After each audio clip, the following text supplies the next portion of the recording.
Hey everyone, we've got just a couple more days of warmth left for some folks, but don't let that sunshine fool you. Fall is gearing up to slam the door open with a serious cold blast. I'm talking about one of those pattern shifts where you can feel the season changing right outside your window. And it doesn't stop there, because right after that, we may be staring down an early season Arctic punch that could dump some serious snow across parts of the country. Now, it all hinges on one key player, a system I've been watching closely named Priscilla. If Priscilla manages to funnel enough moisture into that southwestern flow, and if that cold trough dives as deep as it looks like it will, we could be looking at a classic setup for some impressive snowfall across the Rockies and into the northern plains. So buckle up. This is not just your typical fall cool-down. This is a full-on pattern shakeup, and while that's brewing over the mainland, the tropics are refusing to go quiet. We've got Invest 95L spinning out there in the Atlantic, and while the models still agree on that sharp curve north of the Lesser Antilles, there's always room for surprises this late in the season. I'll break it all down for you in just a second. The patterns, the timing, and what it means for your area, because this next phase of weather is about to get dramatic. But before we dive into all that, I want to take a second and thank every single one of you for being here. Seriously, I appreciate your time. You'll find timestamps down below if you want to jump ahead, but I highly recommend you stick around until the end because I've got a special message I really want to share with you.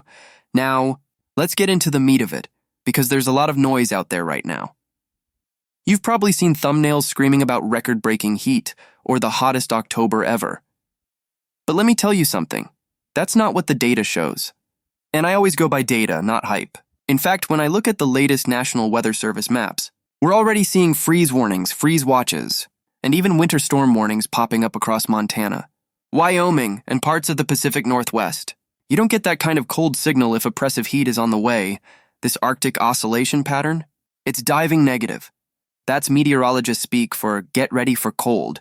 You can see the signal clearly, GFS, Euro, even ensemble data, all trending in the same direction. That cold air is going to pour in from Canada and stick around through next week, maybe even longer. And for the higher elevations of the Rockies, we're talking snow, possibly a lot of it. Today, sure, you might be sitting in the 70s or low 80s if you're down south. But take a look west. Montana, Idaho, Colorado, morning lows in the 20s and 30s. That's the air mass that's coming for the rest of us. It's sneaking down the spine of the Rockies right now, and by midweek, it's going to spread east like a wave. And here's where things get interesting. As that cold air pushes in, the ridge of high pressure shifts west. That opens the door for tropical moisture to ride north, potentially interacting with that Arctic blast and laying down some hefty snow totals in the Intermountain West. If you're a skier, you might want to start waxing those boards early, because this could be your first taste of the season. Now, let's talk about that heat dome myth that's been floating around online. Yes, there's a brief warm-up coming for parts of the south and southeast, but when people say above average, remember what that really means. If your normal October high is 55 and it's 68, that's above average, but that's not exactly oppressive heat. You'll still be wearing a jacket at night. Don't let the flashy headlines fool you. The truth is, the next 2 weeks are going to be all about contrast. Warmth holding briefly in the southern states, but cold air building and spreading, wave after wave, across the plains and Midwest, and possibly reloading again later this month. This is that kind of pattern where one storm opens the door for the next. And speaking of storms, let's loop back to the tropics. Invest 95L is now up to a 70% chance of development over the next week. It's moving quickly through the central Atlantic, expected to intensify into at least a tropical depression, possibly a hurricane, before curving out into the open Atlantic. No signs right now of a Caribbean threat. The steering currents should keep it safely away. But as we move deeper into October, we've got to keep an eye on the Central American gyre, that broad area of spin that can easily kick up a late-season system that drifts into the Gulf or the Western Caribbean. I've been talking about that setup for about 10 days now, and the models are starting to line up. Here's what's fascinating. As Jerry and Priscilla feed tropical moisture northward, and that cold Arctic air plunges south, we could see all those ingredients collide. You get that kind of interaction, and you're looking at feet, not inches, of snow for parts of Montana, Wyoming, Idaho, and Colorado. And even some flakes flying into northern New Mexico. This is a true early season pattern reset.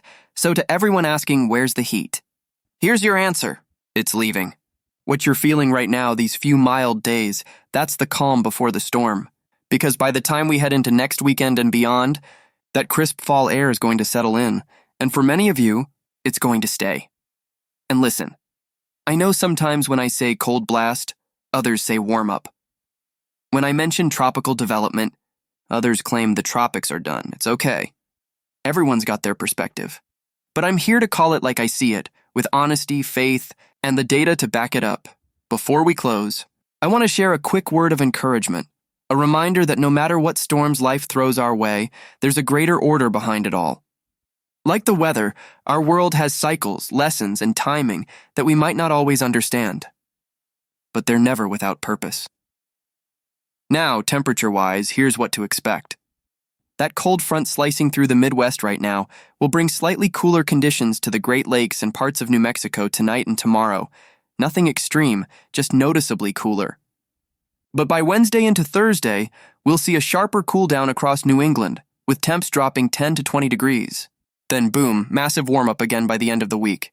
The map lights up orange and red, signaling widespread above-average warmth across the central U.S. and into Canada. Saturday through Monday look especially hot for early October, with more record-breaking highs possible in the plains and Midwest. But behind that warmth, cold returns again to the West Coast. A strong trough could bring below-average temperatures, gusty winds, and even early-season snow to the Rockies. Yes, snow. The models are already hinting at it. And depending on how that potential coastal low behaves, cooler and drier air could even filter down into Florida and the mid-Atlantic by mid-month. Let's talk rainfall.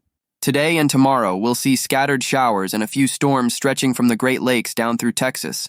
Nothing severe, but enough to keep things unsettled. By midweek, high pressure takes over across the Northeast and Great Lakes, drying things out through Thursday and Friday. Then the attention shifts east again, because Friday into Saturday could be when that potential tropical system starts to form just off Florida and the Carolinas. Right now, the National Hurricane Center hasn't outlined that area yet, but if model runs continue trending this way, it's coming. And if it forms, it could track up the East Coast and possibly impact the Northeast early next week. On top of that, another powerful low-pressure area will deepen across the Great Plains next weekend, leading to strong winds, scattered storms, and even isolated severe weather potential. And then we've got the tropics, where all eyes are on what's likely to become tropical storm Jerry. There's a red-shaded region in the Atlantic right now that shows a high chance of development. The disturbance is moving westward toward the Lesser Antilles and could strengthen into Jerry within the next few days. Most model guidance shows it turning out to sea by late week, but a few runs do flirt with a westward path closer to the islands. So we'll keep watching closely. The hope, of course, is that it becomes a fish storm, one that stays safely out over open water. Meanwhile, a handful of ensemble models are also showing possible development near the Carolinas by the weekend, with a few runs hinting at tropical storm or even low-end hurricane strength just off the coast. Confidence is still low, it's early, but the ingredients are there. So if you live anywhere from Florida up through New England, don't tune out just yet. The next 7 to 10 days could bring some big changes. Thanks for watching and see you next one.